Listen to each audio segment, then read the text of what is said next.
入った。ちょうだいちょうだい。ご飯をね、探しに行く。よいしょよいしょよいしょ。Aloha and welcome to the Aquarium's Hawaiian Monk Seal exhibit. Throughout our feeding and training session today, I'm going to be telling you a little bit more about these interesting marine mammals. Now here at the aquarium, we have two fully grown adult male Hawaiian monk seals. These seals are endemic to the islands of Hawaii, so that means they're found here and nowhere else in the world. The majority of their population lives up in the northwestern Hawaiian Islands. However, we do see about 100 seals here in the main Hawaiian Islands, and some are from 700 to 10 on a regular basis on this island of Oahu. But now, along with being endemic, Hawaiian monk seals are also critically endangered. Their numbers are less than 1,300 in the wild, so this means they're protected by both state and federal law. It's illegal to harm, harass, or even approach a monk seal if you do see one in the wild. Now here at the center with me is Nuka Aus. Nuka's name means sleek swimmer in Hawaiian.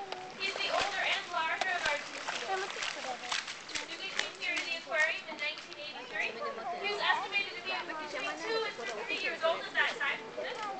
Today he's around 8 feet long and just over 400 pounds. Now something kind of interesting about Nuka is that when he came here to the aquarium, he already had a fully healed, quite visible scar on his lower stomach. We're not quite sure where the scar is from, as it was fully healed when he got here, but we do have a couple guesses. It may be Nuka's scars from an encounter with a shark. The larger sharks, such as tiger and galapagos, are the Hawaiian monk seal's main predators. Now another and more likely cause of Nuka's scar may be an encounter with marine debris. Discarded fishing net and fishing line are a serious threat to all marine life. Along with becoming entangled in that marine debris, a Hawaiian monk seal could also potentially swallow it, causing him to choke, starve, or even drown. So although we're not definite of the cause of Nuka's scar, it's obvious that he's fine today. Still serves as a pretty nice reminder to keep that trash high and clear of the oceans. Now what you just saw me doing, and I'll continue to do over the next few minutes, is what's known as a daily body exam. We do these every day at our 2 to 3 feet. So I'm just checking over the seal's general health and looking for any new cuts, scrapes, or anything out of the ordinary. This keeps the seals comfortable with the behaviors and being handled by humans. That blue and white plug that you see at the end of the pole is what's known as a target. This target is simply a training tool. There is no smell, taste, or sound associated with it.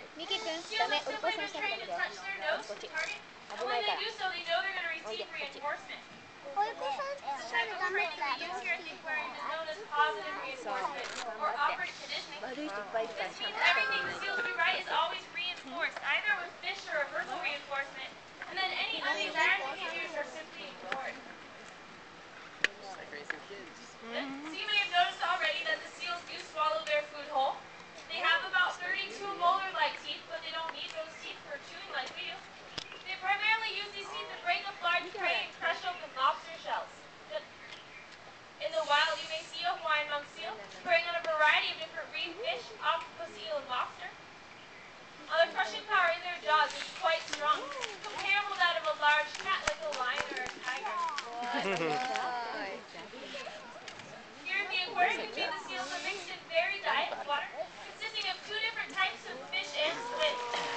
We also supplement their diet with daily marine mammal vitamins, and the seals are weighed twice a month to make sure they're keeping up that healthy weight.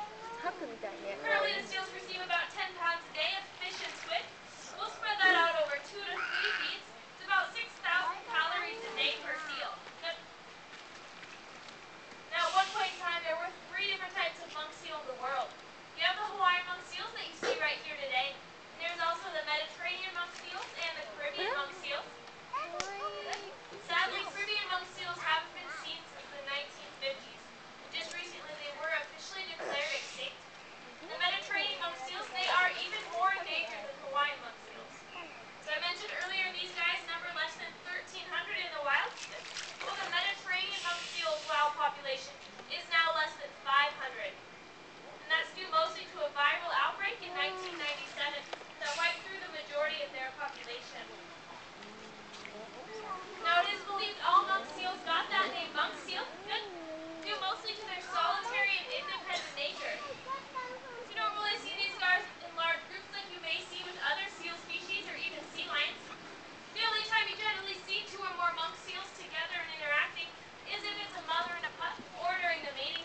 We're off, huh? In the wild, these guys are expected to live anywhere from 20 to 30 years.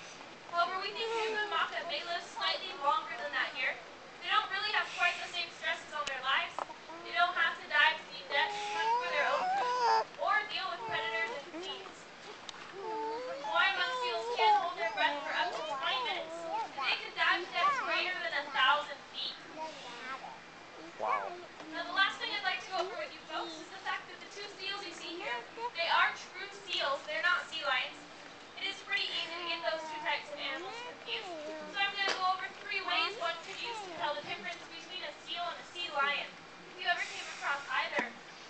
So the first and easiest way to tell the difference between the two is to look for the presence or absence of an external ear flap. So if you can see about 3 inches behind the seal's eyes up there, there's a small tuft of fur. That tuft of fur actually marks a pinhole opening that leads to their internal hearing structure. If you were to see a sea lion, there would actually be more of an external ear flap in that spot, like that of a cat or a dog, or even as we have as humans. Okay? So again, the presence or absence of an external ear flap is probably the easiest way to tell the difference between a seal and a sea lion. Another way you can tell the difference between the two is how they move on land. So seals, as you can see, they tend to undulate on their bellies a little bit like large inchworms. They do this because those front flippers are slightly too short and too stubby to support their body very well or for very long. And when a seal moves, it will always keep its hind flippers directly behind its back. Sea lions, on the other hand, they have longer and stronger front flippers. They can prop themselves up for long periods of time. And sea lions can also rotate their hind flippers up and underneath their body to run across the ground on all fours. So this difference in the way that seals and sea lions move on land also means you tend to see them in slightly different habitats. Seals usually live in more sandy or even ice flow areas because it's a little bit easier for them to maneuver those types of terrains, while sea lions generally live in more rocky habitats. Now the third difference between seals and sea lions is how they move in the water. Seals, because they have the shorter front flippers, they rely on their hind flippers to push themselves through the water, moving those hind flippers in a side-to-side or sculling-like manner, and then they steer with their front flippers. Now a sea lion, they swim the exact opposite way. So sea lions use their longer front flippers to push themselves through the water. They move their front flippers in a flying or circular-like manner, and then they steer with their hind flippers. In general, seals are a little bit slower than sea lions. They average about 8 to 10 miles per hour, while sea lions average about 10 to 12 miles per hour. So again, those are 3 differences between seals and sea lions. And the 2 guys you see here, they are true seals, not sea lions. You're not supposed to talk. And that's the end of my talk. Any of you folks have any questions at all? Please feel free to shout them out and I'd be happy to answer them. Do you have a question, X? Do you have a question? About What could we ask?